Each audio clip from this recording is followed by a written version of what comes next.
हम सूरदास पढ़ रहे थे, तो सूरदास का जो अगला पद है वह है राधा और कृष्ण का प्रथम मिलन। कि राधा और कृष्ण का प्रथम मिलन किस प्रकार हुआ, इस चीज़ की अभिव्यंजना इस पद के अंतर्गत हुई है। तो श्री कृष्ण क्या पूछते हैं, देखो। पूजत श्याम कौन तू गोरी, कहाँ रहती काकी है बेटी, देखी नहीं कहूँ ब्रज खोरी, काय को हम ब्रज तन आवती, खेलते रहते आपनी पोरी, सुनते रहते श्रवण नंद टोड़ा, करत फिरत माखन दधि चोरी, तुमरो कहा चोर हम ले हो, खेलन संग खेलन चरो संग मिली है जोरी, सूरदास प्रभु रसिक शिरोमणि, बाते भूनि राधिका होरी। राधा कृष्ण शीर्षक से ये व्याख्या ली गई है और इसमें कृष्ण की एक बार अचानक राधा से भेंट हो जाती है और उन्होंने राधा से अपना परिचय पूछना चाहा। तो क्या पूछते हैं, देखो। बूझते श्याम कौन तू गोरी, श्याम सुंदर श्री कृष्ण भगवान राधिका से पूछते कि हे राधा, हे गौरी, तुम कौन हो और कहाँ रहती हो, कहाँ रहती काकी है बेटी, कहाँ रहती हो काकी है बेटी, तुम्हारे पिता का नाम क्या है, अर्थात तुम किसकी बेटी हो, देखी नहीं कभी ब्रज खोरी, तुम्हें मैंने इससे पहले इन ब्रज की गलियों में नहीं देखा है।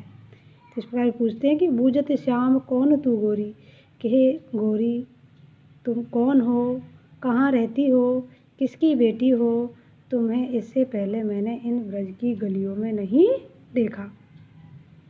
फिर राधिका क्या उत्तर देती है, देखिए। काहे को हम ब्रज तन आवती, खेलते रहत आपनी पोरी, कि हम ब्रज की ओर क्यों आए, हम तो अपनी ही गलियों में खेलते रहते हैं। काहे को हम ब्रज तन आवती, कि हम ब्रज में क्यों है, हम तो अपनी ही गलियों में खेलते रहते, खेलते रहते अपनी पौड़ी, अपने दरवाजे पर खेल लेते हैं, हम इन ब्रज की गलियों में क्यों आए।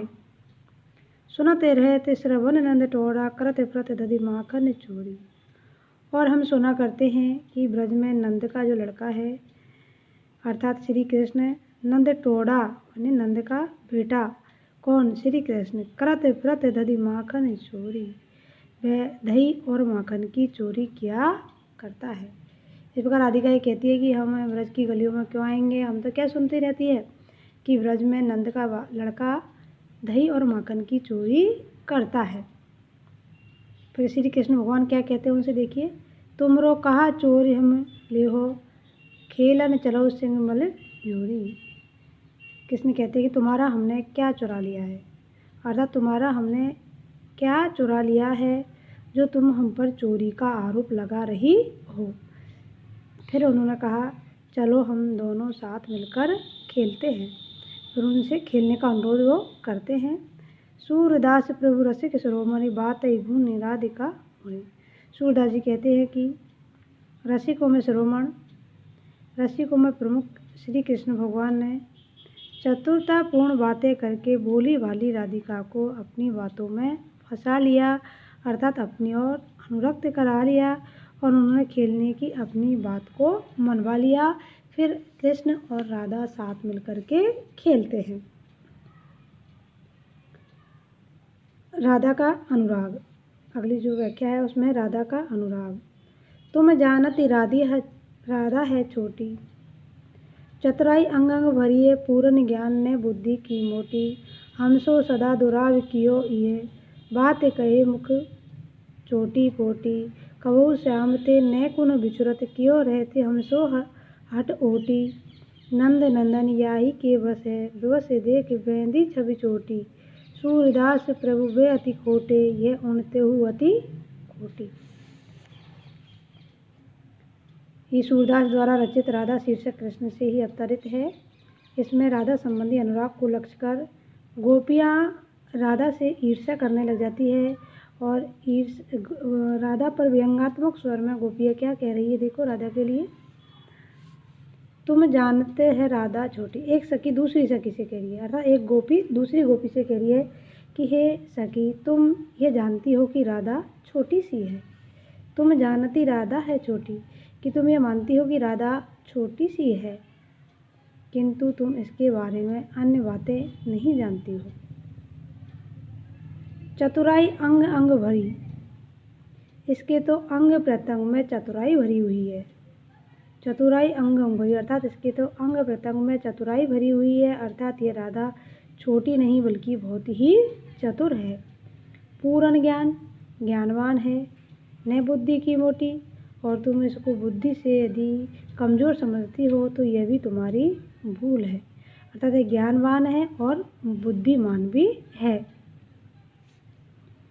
हम सो सदा दुराब क्यों है, इन्होंने हमारे साथ हमेशा ही दुराब छिपाव का व्यवहार किया है, हमारे साथ छल किया है।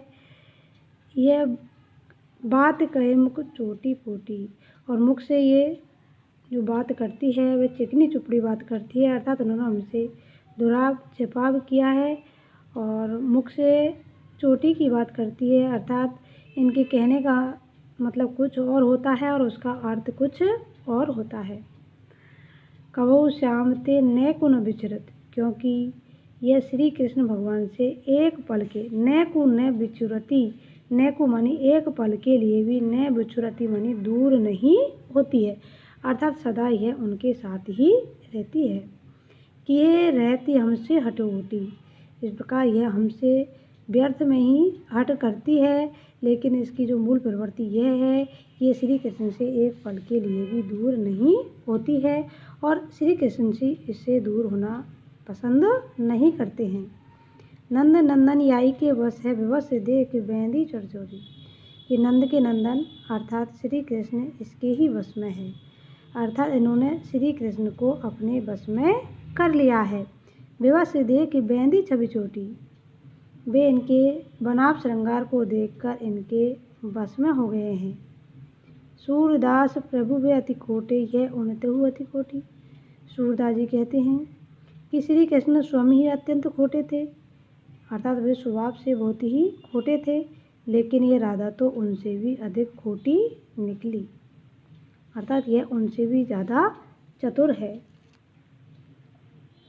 यह गोपी वचन और ब्रज की दशा। मथुरा गमन, जब वो मथुरा के लिए चले जाते हैं तो किस प्रकार से दुखी होती है, उन दुख का, उस वियोग का वर्णन ही इन पंक्तियों में कवि ने किया है। संदेशो देव की सो कहियो, हो तो धा तियारे सुत की, कृपा करत ही रहियो, यद्यपि टेव तुम जानत उनकी, तो मुँह कही आवे, प्रात होत मेरे लाल लड़त, माखन रोटी भावे, तेल उबटन और तातो जल, ताही देख बज जाते, जोई जोई मांगत सोई सोई देती, क्रम क्रम करके नहाते, सूर पथिक सुनि मोहि रहने दिन, बड़ो रहते और सोच, मेरे अलक लड़े तो मोहन यह करत संकोच। श्री कृष्ण भगवान मथुरा चले जाते हैं, उसके पश्चात देवकी जो यशोदा माँ है दुखी हो जाती है, फिर यशोदा एक पथिक के माध्यम से देवकी को संदेश भिजवाती है, उस संदेश का वर्णन ही इन पंक्तियों में किया गया है। यह वात्सल्य रस का सर्वश्रेष्ठ उदाहरण है। इस पद्य के अंतर्गत वात्सल्य रस की अभिव्यंजना हुई है। तो माता यशोदा पथिक के माध्यम से क्या कहती है, देखो, संदेशो देवकी सो कहियो, कि तुम देवकी से मेरा ये संदेश कह देना या मेरा ये संदेश देवकी तक पहुंचा देना। हो तो धा तिहारे सुत की, यद्यपि मैं तुम्हारे पुत्र की धाय माँ हूँ, अर्थात मैं पालन पोषण किया है, उनको जन्म नहीं दिया है, इस दृष्टि से मैं तुम्हारे पुत्र की मात्र धाय माँ हूँ, फिर भी तुम मेरे ऊपर कृपा दृष्टि बनाए रखना, माया करत ही रहियो, अर्थात मेरे ऊपर तुम कृपा दृष्टि बनाकर ही रखना। क्या कृपा दृष्टि के लिए कह रही है, देखो, यद्यपि टेव तुम जानती उनकी, यद्यपि तुम श्री कृष्ण भगवान के स्वभाव के बारे में, उनकी आदत के बारे में परिचित हो गई होंगी, तो मोई कही आवत है, लेकिन मैं इनकी धा माँ होने के कारण यह कह रही हूँ, प्रात होते मेरे लाल लड़े तो, कि प्रातः काल होते ही मेरा जो लाडला श्री कृष्ण है उसको माखन रोटी भावत है, उसको मक्खन और रोटी अच्छी लगती है, अर्थात ये प्रातःकाल होते ही मक्खन और रोटी खाता है। तेल उपटन और तातो जल, वह स्नान के समय तेल उपटन और गर्म जल देखकर भाग जाता है। अर्थात मैं स्नान करवाने के लिए उन्हें तेल, जल और उपटन लेकर आती हूँ तो उसको देखकर यह भाग जाता है। ताई देख बजाते जोई जोई मांगत सोई सोई देते क्रम क्रम नहात। इसका यह जो मुझसे मांगता था वह मुझसे देती थी। इसके पश्चात मैं इन्हें स्नान करवाती थी। सूर पथिक सुनी मोहि दिन राति बड़ो रहे। तो सूरदास जी कहते हैं कि माँ यशोदा कहती है कि मुझे रात और दिन इस चीज़ का सोच लगा रहता है, अर्थात मेरे हृदय में हमेशा संकोच बना रहता है। अरे मेरे अलग लड़े तो मोहन दे दे संकोच, कि मेरे लाडले कृष्ण को प्रातःकाल उठते ही माखन और रोटी अच्छी लगती है। मेरे मन में ये संकोच बना रहता है कि कहीं मेरे लाडले को कुछ मांगने में आपसे संकोच का अनुभव तो नहीं होता है। यह चाहकर भी आपसे वह सब मांगता होगा जिसका मैं ध्यान रखती थी। मधुबन तुम क्यों रहते हरे हो, भ्रय वियोग श्याम सुंदर के ठाड़े क्यों न जरे हो। मोहन वेणु बजावत द्रुमतर शाखा टेकी खरे है। इन पंक्तियों में गोपियों की वह वेदना का वर्णन किया गया है।